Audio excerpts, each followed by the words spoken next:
भोजपुरिया समाज, नमस्कार, प्रणाम। कैसे हैं आप सभी लोग? उम्मीद करता हूँ कि आप सभी लोग बहुत मस्त होंगे और स्वस्थ होंगे।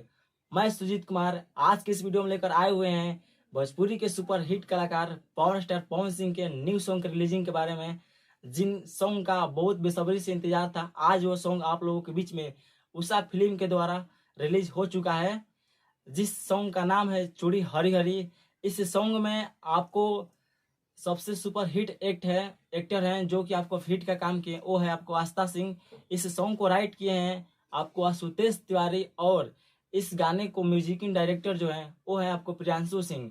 और तो आप लोगों को ये सॉन्ग कैसा लगा आप लोग कमेंट में जरूर बताइएगा, और हमारे यूट्यूब चैनल पर पहली बार होंगे तो चैनल को सब्सक्राइब करके बेल आइकन को प्रेस जरूर कीजिए, ताकि भोजपुरी के आने वाले पवन सिंह का हर एक नोटिफिकेशन हमारे यूट्यूब चैनल सूर्या रोस्ट्रीट ऑफिशियल 725 से आप लोगों के पास पहले पहुंचता रहे। इसके लिए बेल आइकन को जरूर प्रेस कीजिएगा। वीडियो अच्छा लगा हो तो लाइक जरूर कीजिएगा, और डिस्क्रिप्शन बॉक्स में मेरा सेकेंड यूट्यूब चैनल का लिंक है, उसको सब्सक्राइब जरूर कर लीजिएगा।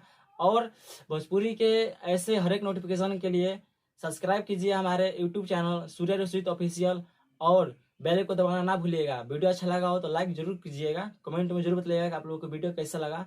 वीडियो देखने के लिए धन्यवाद। Okay, thank you, all the best, have a nice day. आप लोगों का दिन शुभ हो।